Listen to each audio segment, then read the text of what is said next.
and welcome back to all dear students. Welcome to Career Planet. So we are starting our chapter. No, we are not starting today our chapter. We are continuing our exercise of NCERT topic or chapter alcohol, phenol, ether. तो alcohol phenol ether में I think हमने 11.12 तक questions कर लिए थे. 11.13 start करना है, तो स्टार्ट करते हैं बच्चों. क्वेश्चन नंबर 11.13 चैप्टर है हमारा अल्कोहल, फिनॉल एंड ईथर. तो बच्चों पहला क्वेश्चन 11.13, आप निम्नलिखित को कैसे संश्लेषित करेंगे, यानी आपको बनाना है.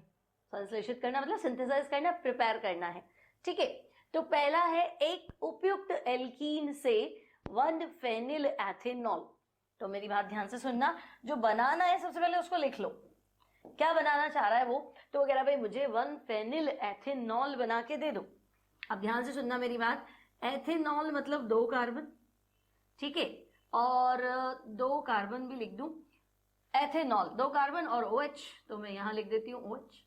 और 1 फेनिल मतलब जिस कार्बन पे OH है उसी पे ही तो फेनिल है. फेनिल यानी C6H5, बेंजीन जोड़ दो. ठीक है, एथेनॉल इसलिए बोला क्योंकि क्रियात्मक समूह खुली श्रृंखला के बाहर है, खुली श्रृंखला के साथ है. ठीक है, तो तुम्हें ये अल्कोहल बनाना है. ओके भाई, ये अल्कोहल बनाना है. और किससे बनाना है, तो यहां जो है ना वो एल्कीन होना चाहिए. ठीक है, अब देखो यहां एल्कीन होना चाहिए, तो हमने देखा तो था कि यदि हम एल्कीन का जल योजन करें, है ना, अगर मैं एल्कीन में पानी मिला दूं डाइल्यूट H2SO4 की प्रेजेंस में, तो मैं अल्कोहल तक तो पहुंच जाऊंगी. तो मेरे पास ये एल्कीन है और मुझे पता भी है कि भाई नियम तो मार्कोनिकोव चलेगा, मतलब माइनस वहां जाएगा जहां हाइड्रोजन कम. तो CH यहां OH आ जाएगा, यहां CH2 है, यहां H आ जाएगा. तो कुछ कुछ तो मैच हो रहा है कि भाई हाँ ठीक है, मैं यहां OH लगा दूं और यहां H लगा दूं तो मैं यहां तक तो पहुंच जाऊंगी. और R की जगह क्या लूं, तो R की जगह मैं फेनिल ले लूं क्योंकि प्रोडक्ट में फेनिल चाहिए. तो अब मुझे लेना पड़ेगा फिनाइल इथीन कह दूं, या विनाइल बेंजीन कह दूं, या स्टाइरीन कह दूं. इसे स्टाइरीन बोलते, बहुलक बनता है इसका पॉलीस्टाइरीन. ठीक है, तो हम कहेंगे भाई हम ले रहे हैं स्टाइरीन या वाइनिल बेंजीन, और वाइनिल बेंजीन में OH और H जल योजन कर दो तो आप वहां तक पहुंच जाओगे. तो उल्टा चलना पड़ेगा, पहले जो प्रोडक्ट है उसका स्ट्रक्चर बनाओ, फिर देखो कि चाहे अल्कोहल बनाना है एल्कीन से, तो हाँ अल्कोहल 2 तरीके थे, हाइड्रोबोरेशन ऑक्सीडेशन भी था और ये भी था. बट तुम्हें अकॉर्डिंग टू मार्कोनिकोव चाहिए, तो अकॉर्डिंग टू मार्कोनिकोव तो यही चॉइस थी, है ना, तो इसके अकॉर्डिंग तुम एल्कीन सेट कर लो. नेक्स्ट क्वेश्चन है SN2 अभिक्रिया द्वारा एल्किल हैलाइड के उपयोग से साइक्लोहेक्सिल मेथेनॉल. मतलब तुम चाहते हो साइक्लोहेक्सिल मेथेनॉल बने, तो ये तो है साइक्लोहेक्सिल मेथेनॉल, मतलब 1 कार्बन और इसके साथ OH, ये आपको बनाना है. मैकेनिज्म SN2 होना चाहिए. तो SN2 मैकेनिज्म मतलब मैं एक रिएक्शन तो मैंने पढ़ रखी है कि अगर मैं हेलो एल्केन की क्रिया जलीय NaOH या KOH से करा दूं तो प्रतिस्थापन अभिक्रिया होती है और आंसर जो है वो हो जाएगा, है ना. जलीय KOH में क्या होगा, तो हम कहेंगे जलीय KOH में K प्लस है, OH माइनस है, तो ये KX तो बाहर निकल जाएगा और R के साथ OH आ जाएगा. ठीक है, अब मैं R की जगह क्या लूं, तो मुझे चाहिए क्या, OH तो मुझे यहां से मिल जाएगा, है ना, और R की जगह तो मुझे ऐसा कुछ लेना पड़ेगा ना, मिथाइल साइक्लोहेक्साइल, है ना, और आगे जो भी क्लोरीन वगैरह हेलोजन को भी लगा सकते हैं. ठीक है, और SN2 मैकेनिज्म तो हेलो एल्केन 1 डिग्री होना चाहिए, है ना, तो SN2 मैकेनिज्म आ जाएगा. तो कुल मिला के मुझे देखना भाई मुझे वो चीज चाहिए. रिएक्शन मेरी इस तरह से पॉसिबल हो सकती है, हेलोजन की जगह मैं क्लोरीन ले लेती हूँ, और बाकी ये चीज चाहिए तो रिएक्टेंट में भी ये होना चाहिए, है ना. भाई जो रॉ मटेरियल लोगे उसी के अकॉर्डिंग तो प्रोडक्ट डिसाइड होगा. ठीक है, अगर आप कह रहे हो कि गाजर का हलवा खाना है तो रॉ मटेरियल गाजर तो लाओगे ना, दाल थोड़ा ना ले आओगे, समझे. सिमिलरली आप कह रहे हो कि भाई मुझे ये चाहिए मिथाइल साइक्लोहेक्सेनॉल, तो R की जगह मिथाइल साइक्लोहेक्साइल तो रखोगे ना, कि काम कैसे चलाओगे. ठीक है, तो नेक्स्ट देखते हैं पार्ट 3. पार्ट 3 में एक उपयुक्त एल्किल हैलाइड से पेंटेन 1 ऑल.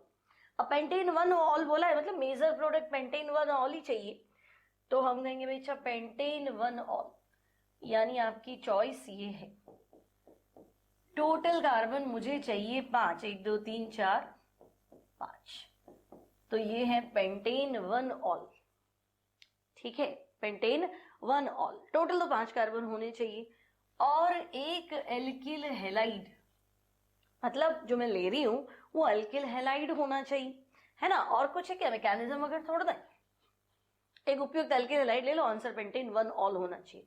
तो ठीक है, अगर मुझे प्रोडक्ट में 5 कार्बन चाहिए तो रिएक्टेंट में 5 कार्बन होने चाहिए, सीधी सी बात है।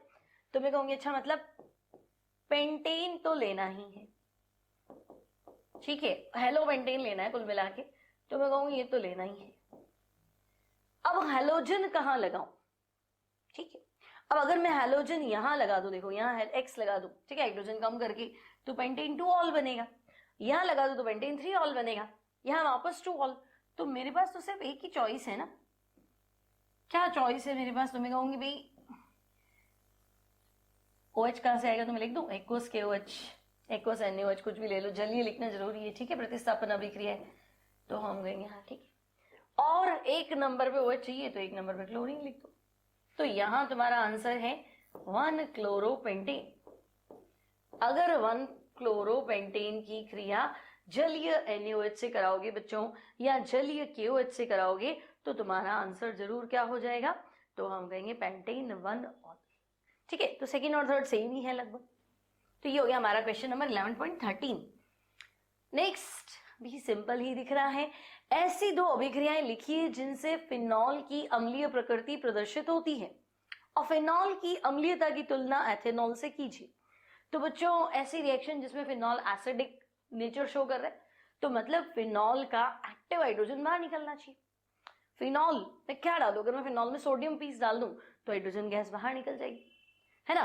तो धातु हमेशा अम्ल से हाइड्रोजन गैस प्रतिस्थापित करता है, सीधी सी बात है। तुमने 9-10 में रिएक्शन पढ़ ली थी, Zn plus H2SO4, ZnSO4 plus H2, तो Zn तो धातु है ना, H2SO4 अम्ल है, प्रबल अम्ल है, आंसर क्या है ZnSO4 प्लस H2। तो सोडियम की क्रियाशीलता हाइड्रोजन से तो ज्यादा है ना, और अगर हाइड्रोजन अम्लीय है तो सोडियम उसको भगा देंगे। मैथेन में सोडियम पीस डालूंगी तब थोड़ा ना जाएगा, लेकिन फिनॉल में अगर मैं सोडियम पीस डाल दूंगी तो हाइड्रोजन बाहर निकलेगी। तो फिनॉल की अभिक्रिया अगर हम सोडियम से कराएं तो बच्चों फिनॉल सक्रिय धातु, तो पहले मैं लिख देती हूं फिनॉल सक्रिय धातु, तो दूसरा मैंने लिख दिया सोडियम, से रिएक्ट करेगा और फिनॉल की क्रियाशीलता ज्यादा है तो ये इसको भगाए, इसकी जगह खुद बैठ जाएगा। आंसर क्या है, तो हम कहेंगे देखो पहले H निकलेगा तो फिनॉक्साइड, साथ में सोडियम जोड़ दो, सोडियम फिनॉक्साइड प्लस H तो लिखेंगे नहीं, H2 लिखना है ना, हाइड्रोजन स्टेबल है, H2 गैस के रूप में बाहर निकल जाएगा। और प्रोडक्ट जो है इसका नाम है सोडियम फिनॉक्साइड। तो हम कहेंगे हाँ भाई इस रिएक्शन से तो हम प्रूफ कर सकते है ना, इस रिएक्शन से तो हम फिनॉल की जगह अल्कोहल लिखे तब भी हम कह सकते हैं कि अल्कोहल की भी अम्लीय प्रकृति है, सोडियम है, सक्रिय हाइड्रोजन को बाहर निकालता है। तो धातु सदैव सक्रिय हाइड्रोजन को बाहर निकालता है और पदार्थ की अम्लीय प्रकृति दर्शाता है। सेकंड, तो फिनॉल अगर अम्ल है तो मैं उसमें NaOH मिला लेती हूँ, तो फिनॉल HIN दे देगा, NaOH OHN दे देगा, H और OH वाटर बन के बाहर निकलेगा, तो सोडियम फिनॉक्साइड। तो क्षारीय NaOH क्षार है तो ऑब्वियसली फिनॉल क्या है, अम्ल, तो अम्लीय प्रकृति दर्शाने वाली अभिक्रिया। तो नेक्स्ट हम बताएंगे कि यदि हम क्या करें, फिनॉल की क्रिया NaOH से कराएं, तो हमने लिखा फिनॉल प्लस NaOH, तो बच्चों फिनॉल HIN देगा, NaOH OH आयन देगा और आपका आंसर हो जाएगा बेंजीन पे ONa प्लस वाटर, और इसे आप लिखेंगे सोडियम फिनॉक्साइड। ठीक है भाई, सोडियम फिनॉक्साइड। अब नेक्स्ट पार्ट है क्वेश्चन का, फिनॉल और एथेनॉल की अम्लीयता की तुलना करो। तो बच्चों फिनॉल अल्कोहल वैसे तो दोनों एसिडिक नेचर शो करते हैं, लेकिन फिनॉल का एसिडिक नेचर अल्कोहल से ज्यादा होता है। अब आप देखो फिनॉल प्रोटॉन छोड़ दे तो फिनॉक्साइड आयन, फिनॉक्साइड आयन में अनुनाद, अनुनाद के कारण फिनॉक्साइड आयन स्थायी, तो फिनॉल प्रोटॉन छोड़ देगा, क्योंकि आफ्टरऑल जो आयन बना है वो स्टेबल है रेजोनेंस की वजह से। लेकिन अगर अल्कोहल प्रोटॉन छोड़ देगा तो RO- एल्कोक्साइड आयन, अब उसमें कोई अनुनाद नहीं है, स्थायित्व नहीं है, तो वापस अपने प्रोटॉन को पकड़ लेगा कि भाई तू आजा, मैं स्टेबल नहीं हूं, मैं तेरे बिना नहीं रह सकता हूं। तो एल्कोक्साइड आयन पुनः प्रोटॉन को पकड़ेगा, अभिक्रिया बैक साइड ले जाएगा। अब ये तुम्हें लिख के समझाना। तो देखो, फिनॉल प्रोटॉन त्यागने के बाद फिनॉक्साइड आयन बनाता है, जो अनुनाद के कारण क्या है, तो हम कहेंगे अनुनाद के द्वारा स्थायी है। जबकि एथॉक्साइड आयन, इथेनॉल की बात चल रही है, तो एथॉक्साइड आयन अनुनाद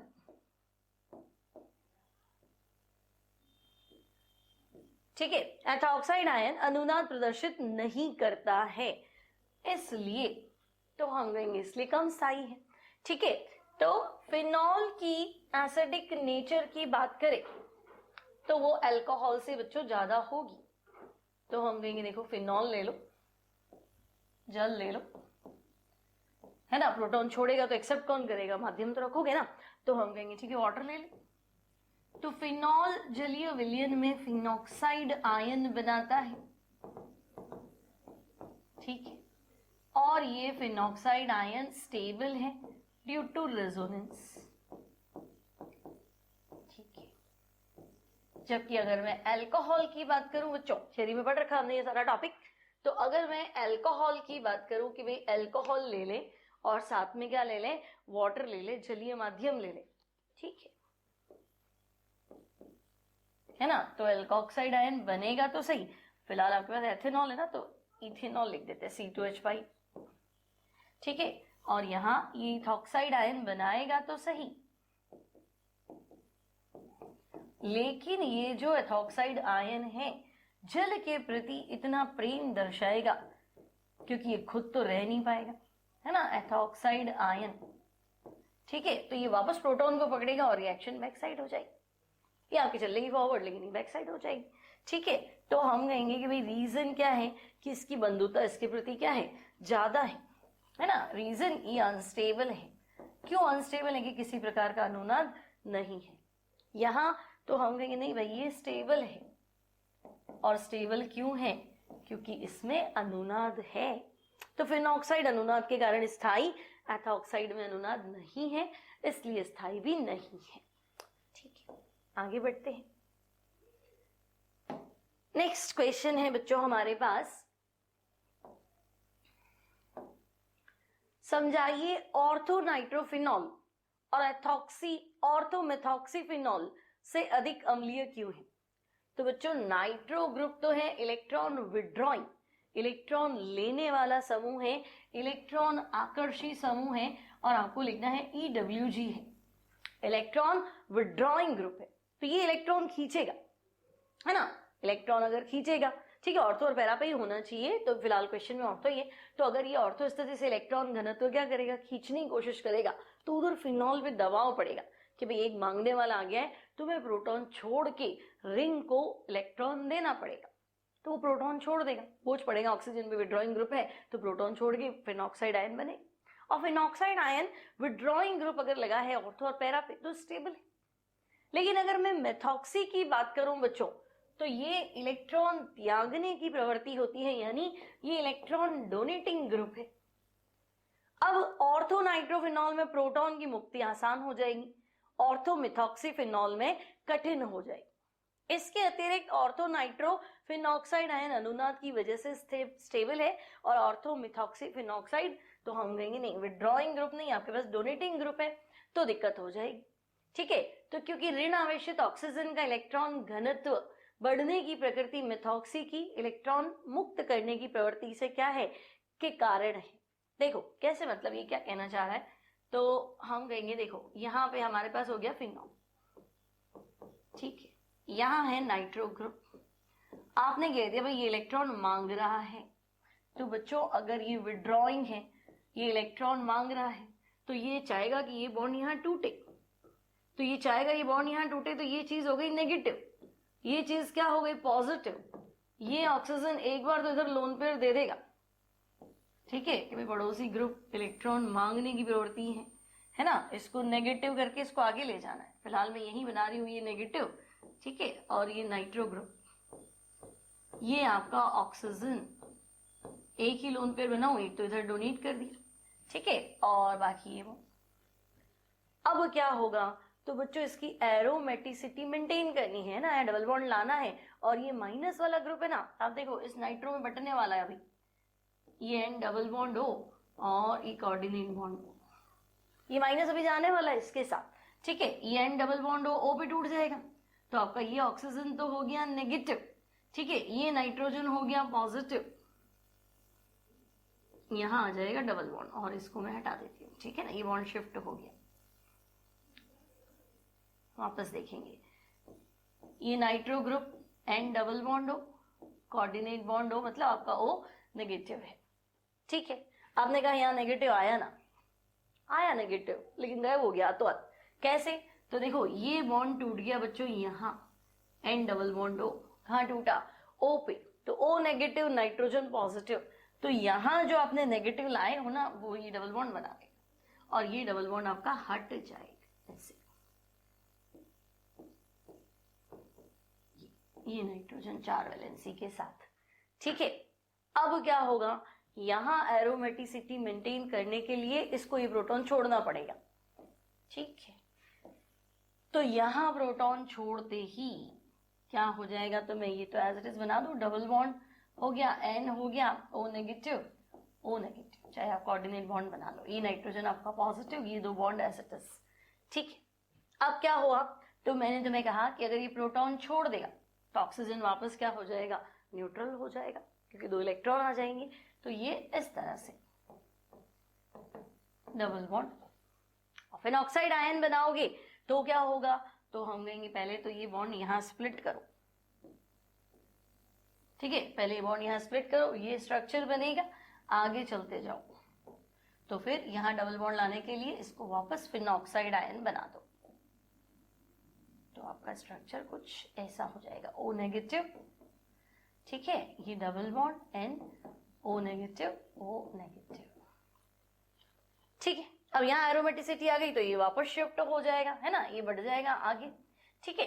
तो हम कुल मिला के क्या बताएंगे कि भाई, यहीं तक स्टॉप करते हैं इसको, कुल मिला के हम क्या बताएंगे, तो बच्चों हम कहेंगे कि अगर विड्रॉइंग ग्रुप है ना, विड्रॉइंग ग्रुप है, तब तो क्या है, स्टेबल है ना, फिर ऑक्साइड आयन यहाँ अगर मैं प्रोटॉन छोड़ दूं नेगेटिव, तो ये रिंग में इलेक्ट्रॉन देके और सब कुछ सेट कर लेगा, क्योंकि विड्रॉइंग ग्रुप क्या करता है, बेंजीन वलय से इलेक्ट्रॉन खींचता है, ठीक है। अब बेंजीन वलय से इलेक्ट्रॉन खींचता है तो फिनॉल पे दबाव पड़ेगा, ऑक्सीजन पे दबाव पड़ेगा, क्योंकि ऑक्सीजन कहीं ना कहीं तुम देखो पॉजिटिवली चार्ज हो गया, ये ज्यादा विद्युत ऋणी हो गया, अब इसको प्रोटॉन छोड़ना पड़ेगा। अब अगर ये प्रोटॉन छोड़ देगा तो मतलब यहाँ बहुत ज्यादा प्रेशर है, सिर्फ फिनॉल होता तो यहाँ इतना प्रेशर नहीं था, लेकिन अब प्रेशर ज्यादा है इसकी वजह से, क्यों, क्योंकि रिंग का इलेक्ट्रॉन तो आपने सेट कर लिया, गड़बड़ हो जाएगी, ठीक है। तो हम कहेंगे कि हाँ भाई, फिनॉल की ऑर्थोनाइट्रोफिनॉल की अनुनादी संरचनाओं से स्पष्ट है, क्या स्पष्ट है, तो हम कहेंगे इसकी रेजोनेटिंग स्ट्रक्चर से ये चीज तो क्लियर हो गई कि भाई गड़बड़ हो जाएगी, है ना, क्या गड़बड़ हो जाएगी, तो हम कहेंगे प्रोटॉन देने की प्रवृत्ति बढ़ानी पड़ेगी या बढ़ जाएगी, क्योंकि ये इलेक्ट्रॉन मांगने वाला, डोनेशन होता ना तो इतनी प्रॉब्लम नहीं होती, ठीक है। इसको ऐसे शो करना था आपको, ये इधर टूट जाएगा फिर ऑक्साइड बनाने के लिए नेगेटिव, ठीक है, ये नेगेटिव हो गया, ये पॉजिटिव हो गया, ये बॉन्ड वापस स्प्लिट हो जाएगा, ये इधर स्प्लिट हो जाएगा, ठीक है, उल्टा बना दिया था हमने, तो ये कुछ ऐसा है, ठीक है, ओ नेगेटिव, ये आपका पॉजिटिव है ना, ये बॉन्ड इधर टूट गया, देन ये नाइट्रोजन वापस डबल बॉन्ड हो और ये ओ नेगेटिव, लाइक दिस, ठीक है। तो इतना आपको बना के दिखाना नहीं है वैसे, है ना, कि भाई ऑर्थो नाइट्रो फिर ऑक्साइड आयन अनुनाद की वजह से स्थायी है। सिमिलरली अगर मैं तुम्हें कहूंगी नहीं बच्चों यहाँ मिथॉक्सी ग्रुप लगा दो, तो आप फंसे, अगर मैं यहाँ मिथॉक्सी ग्रुप लगा दूं तो आप फंसे क्यों, तो मिथॉक्सी खुद क्या करेगा, मिथॉक्सी तो खुद ही यहाँ लोन पर शिफ्ट कर देगा, ये लोन पर अगर यहाँ शिफ्ट करेगा तो ये बॉन्ड यहाँ शिफ्ट करना पड़ेगा, तो गड़बड़ हो गई ना, देखो क्या हुआ, तो हम कहेंगे देखो ये OCH3 था, इसने अपना लोन पेयर यहाँ शिफ्ट किया, इसलिए बॉन्ड टूट के यहाँ आया, तो ये जो फिनॉल है दो लोन पेयर के साथ जिस कार्बन से कनेक्टेड है वो कार्बन आपका नेगेटिव हो रखा है, ठीक है। और यहाँ पे अब मुझे बताओ इसको प्रोटॉन छोड़ के क्या करना है, वापस माइनस बनना है, माइनस से तो कनेक्टेड है ना, ये प्लस होता तो फिर भी डबल बॉन्ड बनाता है, माइनस से तो खुद ही कनेक्टेड है, प्रोटॉन छोड़ के माइनस बनना है, क्यों चाहेगा, पॉसिबल ही नहीं। तो हम ये तो हाईली अनस्टेबल है, यहाँ तो कैसे सेट करेंगे हम, ठीक है। तो डोनेटिंग ग्रुप अगर कनेक्ट होता है ना बच्चों, तो हम कहेंगे नहीं, ये तो क्या है, अस्थायी हो जाएगा। अस्थायी नहीं कह सकते, हम कह सकते प्रोटॉन नहीं त्यागे, है ना, प्रोटॉन त्यागना इसके लिए क्या हो जाएगा, बहुत तो मुश्किल।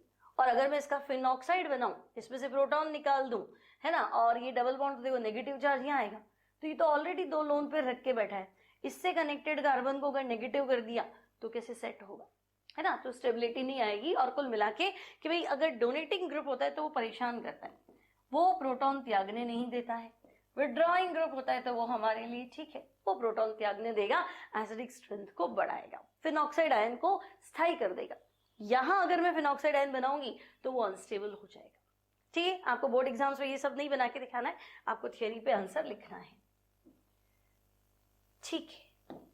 नेक्स्ट आपके पास है, नेक्स्ट क्वेश्चन क्या है 11.16, समझाइए कि बेंजीन वलय से जुड़ा OH समूह उसे इलेक्ट्रॉन रागी मतलब इलेक्ट्रॉन स्नेही प्रतिस्थापन के प्रति कैसे सक्रिय करता है। तो बच्चों अगर बेंजीन से OH समूह जुड़ा है, ठीक है, ये लिख दिया मैंने, तो मुझे बताओ OH समूह का प्लस M या प्लस R प्रभाव है, ये रेजोनेंस हो जाएगा ना, ये बॉन्ड इधर शिफ्ट करो, ये बॉन्ड इधर शिफ्ट करो, तो हम कहेंगे इसका अगला स्ट्रक्चर देखते हैं। देखो ये बॉन्ड अगर इधर शिफ्ट हुआ तो ये वाली साइड आपकी नेगेटिव होगी, है ना, ये दोनों एज इट इज, ये वाली साइड पॉजिटिव हो गई, ये लोन पेयर शिफ्ट हो जाएगा, ठीक है, ऑक्सीजन आपका पॉजिटिवली चार्ज्ड हो गया। आगे का स्ट्रक्चर, तो बच्चों नेक्स्ट में ये बॉन्ड इधर शिफ्ट कर, ये वाली साइड नेगेटिव हो जाएगी, बैक साइड पॉजिटिव हो जाएगी, तो हम देखेंगे नेक्स्ट स्ट्रक्चर में ये कुछ ऐसे ही, double bond as it is, ये बॉन्ड यहां शिफ्ट हुआ है, देखो यहां, तो ये साइड नेगेटिव, टेल वाला पार्ट पॉजिटिव है तो पॉजिटिव नेगेटिव डबल बॉन्ड, और ये कुछ ऐसा। अब क्या होगा, तो हम कहेंगे आगे से आगे बढ़ो, पहला बॉन्ड आपने राइट शिफ्ट किया, है ना, आगे शिफ्ट किया राइट, तो क्या फिर ये आगे शिफ्ट किया, इसको आगे बढ़ाओ, तो नेक्स्ट में फिर आगे बढ़ा दो, तो ये वाली साइड नेगेटिव, ये पॉजिटिव नेगेटिव डबल बॉन्ड, ठीक है, तो हम कहेंगे ये आपका बॉन्ड हो गया नेगेटिव हो गया, ये डबल बॉन्ड, ये डबल बॉन्ड, ये डबल बॉन्ड OH और ये प्लस, ठीक है। अब ये कुल मिला के क्या है, तो भी बच्चों ये फिनॉल में अनुनाद है। अब फिनॉल की अनुनादी संरचनाओं से चेक करें, एक स्ट्रक्चर और बन जाएगी अभी फिनॉल में अनुनाद, लास्ट स्ट्रक्चर और बनाएंगे, तो हम कहेंगे इस बॉन्ड को यहां शिफ्ट कर दो, ये नेगेटिव, बैक साइड पॉजिटिव, और वापस फिनॉल बन जाएगा। चेक कैसे करोगे अनुनादी संरचनाएं, तो मैंने कुछ सिखा रखा है तुम्हें, याद करो, मैंने कहा था पहली संरचना में डबल बॉन्ड देख लो, एक लेफ्ट में दो राइट में, और आखिरी में देख लो दो लेफ्ट में है और एक राइट में है, तो हम देखेंगे कि सारे बॉन्ड्स घूमने के बाद पहली और आखिरी में बॉन्ड्स की पोजीशन अपोजिट हो जानी चाहिए, मतलब सारे देखो ये अपनी आगे आगे शिफ्ट हो गया, ये आपका आगे शिफ्ट हो गया, और ये भी आगे शिफ्ट हो गया, तो बदल जाएगी ना, सारे बंदों की स्थिति क्या होगी, बदल गई, और बदल गई तो अनुनादी संरचना सही बताई। अब फिलहाल मुझे क्या समझाना था कि भाई OH समूह ने क्या किया, तो हम कहेंगे ऑर्थो पोजीशन, देखो फर्स्ट टाइम बॉन्ड यहां आया, ऑर्थो पे नेगेटिव चार्ज है, सेकंड में देखो पैरा पे नेगेटिव चार्ज है, फिर ऑर्थो पे नेगेटिव चार्ज है, तो बच्चों OH समूह क्या करता है, तो हम कहेंगे OH समूह बेंजीन वलय में ऑर्थो और पैरा स्थिति पर इलेक्ट्रॉन घनत्व बढ़ा देता है ना, ये कह रहा है मैं हूं ना तो तुम अटैक तो करना, यहां करना देखो या माइनस है, या फिर यहां करना देखो माइनस है, आप कह रहे हो इलेक्ट्रॉन स्नेही, इलेक्ट्रॉन स्नेही मतलब इलेक्ट्रॉन को प्यार करने वाला, जिसको इलेक्ट्रॉन चाहिए, इलेक्ट्रॉन लविंग स्पीशीज, तो OH समूह क्या कह रहा है कि देखो माइनस घूम रहा है ना ऑर्थो और पैरा पे, तो इलेक्ट्रॉन स्नेही को बुलाओ और अटैक कराओ, लेकिन कहां कराना, तो हम कहेंगे ऑर्थो और पैरा स्थिति पे। अब बच्चों बेंजीन वलय में इलेक्ट्रॉन घनत्व बढ़ रहा है ना, OH ग्रुप की वजह से ये अपना लोन पेयर रिंग को शिफ्ट कर रहा है और अटैक करवा रहा है, तो रिंग को एक्टिवेट कर रहा है, बेंजीन वलय को प्रतिस्थापन अभिक्रिया के लिए क्या कर रहा है, सक्रिय कर रहा है। और इसने यही पूछा है सक्रिय कैसे कर रहा है वो समझाओ। तो आप क्या लिखेंगे, वलय में विशेष रूप से ऑर्थो और पैरा स्थितियों पर इलेक्ट्रॉन घनत्व बढ़ जाता है। जब इलेक्ट्रॉन स्नेही आक्रमण करता है तो इलेक्ट्रॉन स्नेही प्रतिस्थापन इन स्थितियों पर तुरंत स्थानांतरित हो जाता है। ठीक है, मतलब फटाफट उस पर ट्रांसफर हो जाएगा और आपका रिएक्शन कंप्लीट होगा। नेक्स्ट क्वेश्चन है बच्चों 11.17। निम्नलिखित अभिक्रियाओं के लिए समीकरण दीजिए। अब देखो पहला है प्रोपेन 1 ऑल, ठीक है, अब मेरी बात सुनेंगे, propane 1 all CH3 CH2 CH2OH, ठीक है। और बच्चों प्रोपेन 1 ऑल का ऑक्सीकरण करना है क्षारीय KMnO4। तो मुझे बताओ KMnO4 तो प्रबल ऑक्सीकारक है, आपको फाइनल आंसर पता होना चाहिए, है ना। KMnO4 तो प्रबल ऑक्सीकारक है और प्रबल ऑक्सीकारक क्या करेगा, पूर्णतया ऑक्सीकरण करेगा, तो अल्कोहल कंप्लीटली ऑक्सीडाइज्ड हो जाएगा, तो आपका आंसर एसिड। तो 3 वाला अल्कोहल है, आंसर में क्या हो जाएगा 3 कार्बन वाला एसिड, ठीक है। तो CH3 CH2 COOH और आपका आंसर हो जाएगा प्रोपेनोइक अम्ल,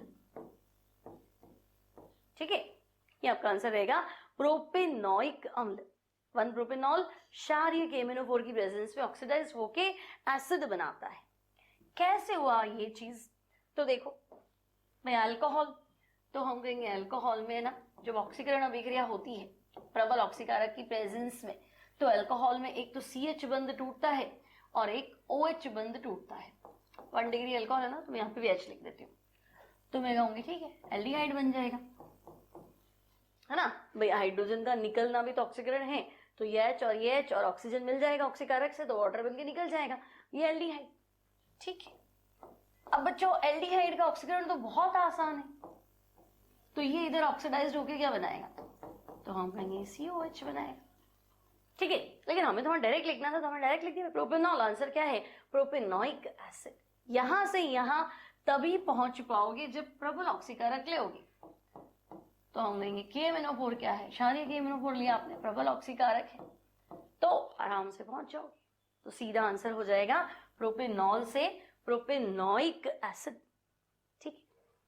अब आपको रिएक्शन करानी है ब्रोमीन की अभिक्रिया CS2 में फिनॉल के साथ, ठीक है। तो सेकंड क्वेश्चन है बच्चों ब्रोमीन और फिनॉल की रिएक्शन। तो आपको पता है फिनॉल तो ऑर्थो पैरा निर्देशी है ना। अब ब्रोमीन से अभिक्रिया कराओ, अब 2 चॉइस है, या तो एक साथ अटैक हो जाए ऑर्थो पैरा ऑर्थो, आंसर 246 है, और एक है कि भैया तो ऑर्थो और या पैरा, मतलब मिक्सचर बन।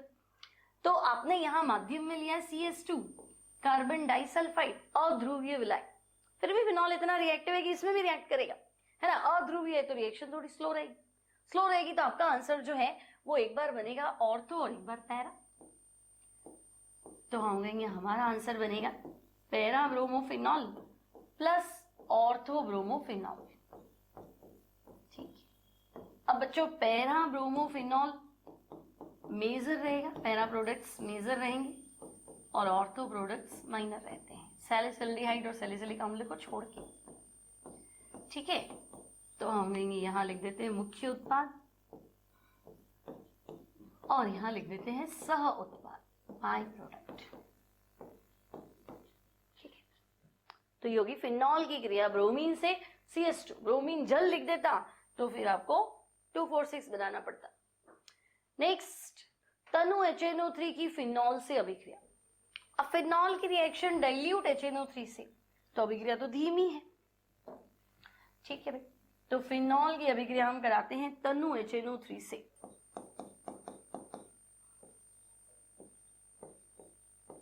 तो आपको पता है फिनॉल ऑर्थो पैरा निर्देशी। अब एक साथ अटैक होगा